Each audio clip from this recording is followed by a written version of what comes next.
Welcome to Rhythms of Icons, where music legends live forever. This is more than just a channel.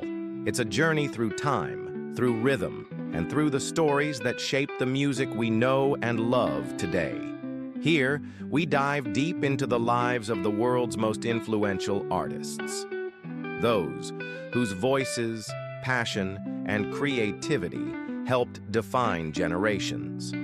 From the soulful roots of gospel and blues, to the groundbreaking rebellion of rock and roll, to the vibrant pulse of jazz, the heart of reggae, the powerful voices of pop, and the energetic flows of Afrobeat.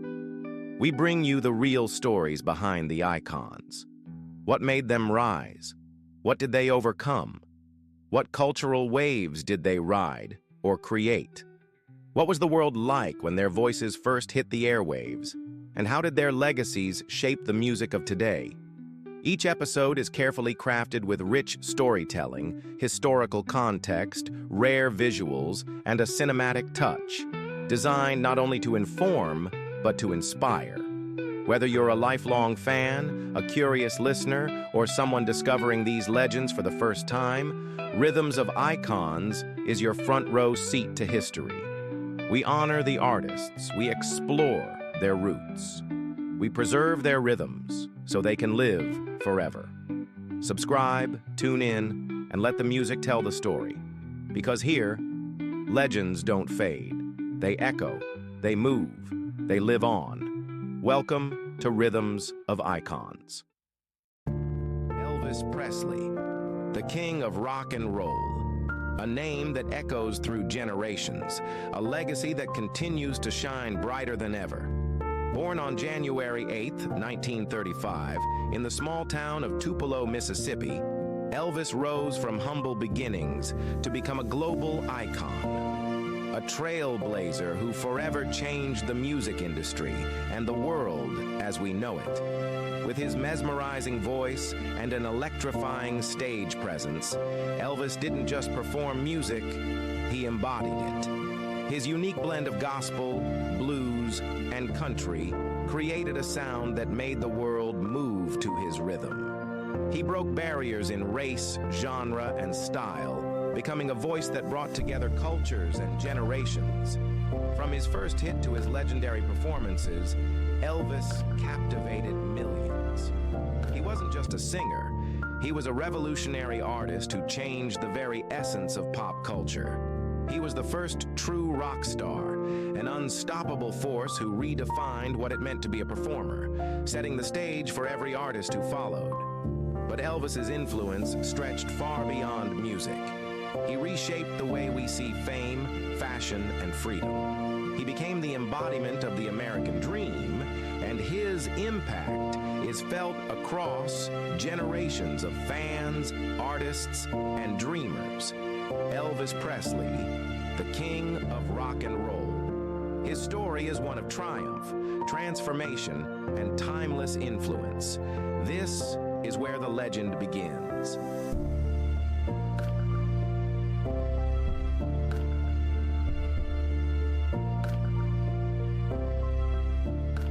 Elvis Presley was born on January 8, 1935, in the small rural town of Tupelo, Mississippi. From the very beginning, his life was marked by hardship and hope. He was the only surviving child of Vernon and Gladys Presley, a working-class couple with little money but an abundance of love for their son. They lived modestly, often struggling to make ends meet, but their home was filled with warmth, faith, and a deep sense of family. In this humble setting, the seeds of Elvis's passion for music were quietly planted. Even as a small child, Elvis was drawn to sound. The rhythmic clapping of gospel choirs in church, the haunting melodies of blues drifting through the streets, and the steady hum of country music playing on the family radio. These were the musical currents that shaped his early world. He would sit for hours, listening, absorbing, learning. Sometimes he'd sing along softly, other times he'd tap his fingers in rhythm, as if the beat was already living inside him. Those who knew him back then would often recall how little Elvis would light up whenever music played. It was as if something in him came alive. A spark, a connection, a calling. Later in life, Elvis would say that music was never something he found. It was simply always there, within him. These early influences, gospel, blues, country, did more than shape his taste. They formed the very foundation of a sound, a style, and a voice that would one day change the world. Before Elvis ever set foot in a recording studio, his life was already steeped in music. Growing up in the American South, he was surrounded by a powerful mix of sounds, from church hymns to street blues and the twang of country radio. On Sundays, he sat beside his parents in the local Pentecostal church, where the gospel choirs filled the room with passion and praise. Those harmonies left a deep mark on his young heart. They would echo in his voice for years to come. But just beyond the church walls, Elvis heard the blues, raw, emotional, and soulful. Artists like Arthur Crudup and B.B. King played music that spoke of pain and resilience. Elvis felt it, even before he understood it. Then there was country music, clear, simple, and full of stories. He'd tune in to the Grand Ole Opry, listening to legends like Hank Snow and Bill Monroe. That sound became part of him too. What made Elvis different was how he embraced it all. He didn't limit himself to one style or one voice. He took everything in, black music, white music, sacred, secular, and made it his own. These early influences didn't just shape his taste, they built the foundation of a new sound. A sound the world had never heard before. Before the global fame, before the gold records, there was Sun Records. In 1953, a teenage Elvis Presley walked into the small Memphis studio run by producer Sam Phillips. He paid a few dollars to record a demo, just his voice and a guitar, as a gift for his mother. Phillips wasn't blown away at first, but something about the boy stuck with him. Months later, Sam gave Elvis a second chance. He paired him with guitarist Scotty Moore and bassist Bill Black, hoping to find a sound that clicked. What happened next was pure magic. During a late-night break, Elvis started fooling around with an old blues tune. That's All Right. It was upbeat, raw, and different. Phillips heard it and knew. This was the sound he'd been waiting for. They recorded the track, and within days, it hit local airwaves. Phones lit up. Listeners were curious, confused, and completely hooked. Elvis had a voice rooted in gospel and blues, but with a fresh, unpredictable energy. He didn't sound like anyone else on the radio. Between 1954 and 1955, Sun released 5 singles from Elvis. Each one gained momentum. From Blue Moon of Kentucky to Good Rockin' Tonight, his style evolved with every track. Sun Records gave Elvis the freedom to experiment, to mix genres, test his voice, and shape what would soon become rock and roll. It wasn't just a label. It was the crucible where Elvis became Elvis.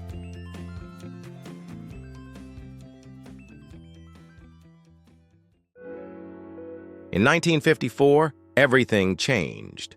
Elvis Presley walked into Sun's studio in Memphis, a shy young man with a guitar and a voice unlike anything the world had heard.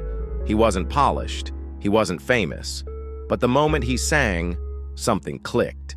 It was a spontaneous session, just Elvis, guitarist Scotty Moore, and bassist Bill Black, jamming with energy, trying new things.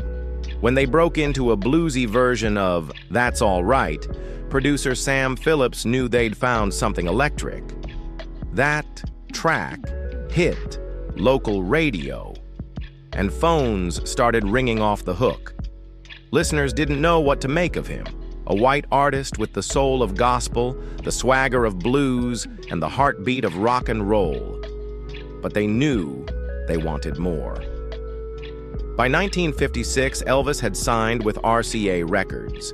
His first national single, Heartbreak Hotel shot to #1. Television appearances followed: The Ed Sullivan Show, The Milton Berle Show, where his hip-shaking moves caused outrage and obsession. Teenagers screamed, parents panicked, America took sides. But everyone was watching. Elvis wasn't just climbing the charts, he was breaking the mold. And just like that, a kid from Mississippi became the face of a revolution. By the late 1950s, Elvis Presley wasn't just topping music charts. He was catching Hollywood's attention. His screen debut came in 1956 with Love Me Tender, a Civil War drama that showcased not only his voice, but a surprising presence in front of the camera. Audiences flooded theaters. They weren't just there for the music. They wanted to see Elvis the actor. Hollywood saw the potential. Over the next decade, Elvis starred in over 30 feature films. Titles like Jailhouse Rock, King Creole, and Blue Hawaii blended catchy soundtracks with on-screen charisma. The scripts were often light, romantic comedies, beach adventures, formulaic and fast-paced. But Elvis delivered them with charm, bringing millions to the box office year after year. Behind the scenes, though, he felt creatively boxed in. Acting had once excited him, but the roles grew repetitive, and the music in those films didn't always reflect his passion. Still, his film career had undeniable reach. It introduced him to new audiences across the world, people who hadn't yet heard him sing but knew his face from the big screen. Elvis became a multimedia icon, a crossover star before the term existed. Even today, those films remain a time capsule, not just of his image, but of a moment when music and movies collided, and Elvis ruled both. In 1958, at the height of his stardom, Elvis Presley received a letter that would change everything: a draft notice from the United States Army. Fans were shocked. He was already a global icon, some said too valuable to serve. But Elvis made no excuses. He put his career on hold, packed his bags, and became Private Presley. He trained at Fort Hood, Texas, and was later stationed in Germany, far from the spotlight. There, he lived like any other soldier, taking orders, cleaning barracks, cut off from the screaming crowds and flashing cameras. But his time in uniform wasn't without impact. He matured, gained discipline, and experienced a life completely different from fame.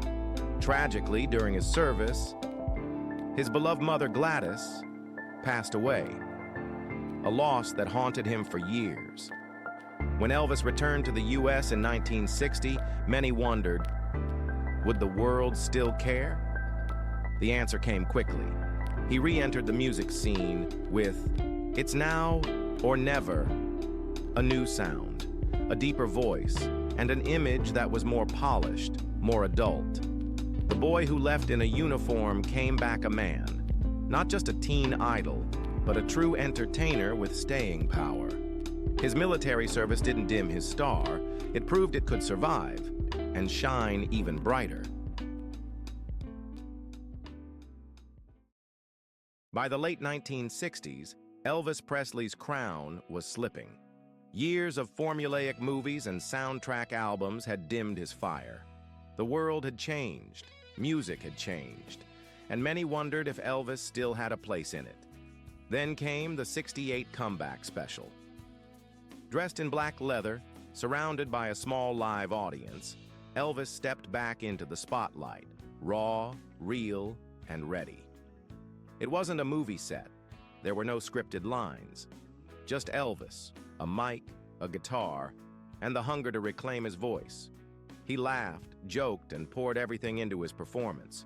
Songs like Trouble, Lawdy Miss Clawdy, and If I Can Dream hit with newfound power, filled with soul, defiance, and purpose. This wasn't nostalgia. It was resurrection. The special aired on NBC and drew over 40 million viewers. Critics called it electrifying. Fans called it a revival. And Elvis? He called it freedom. It marked the beginning of a bold new chapter. No longer tied to film contracts or old expectations, he was ready to take the stage and the charts by storm again. The '68 special didn't just remind the world who Elvis was, it reminded Elvis. And from that moment on, he was back. Not as a legend of the past, but as a force once again shaping the future of music. Following his powerful return in the '68 comeback special, Elvis was ready to take on a new stage, and Las Vegas became his kingdom. In 1969, he opened at the International Hotel with a groundbreaking live show. It was bold, dazzling, and unlike anything Vegas had seen. Backed by a full orchestra, vocal groups, and a packed showroom, Elvis delivered night after night with unmatched energy. This wasn't the Elvis from Hollywood movies. This was a performer in command of his craft, mixing rock, gospel, soul, and drama into every set. Crowds filled the venue, celebrities lined up to watch, and the residency became legendary. But the years that followed were a mix of triumph and quiet struggle. Touring became relentless. The demands of fame, the pressure to perform, and personal challenges began to take a toll.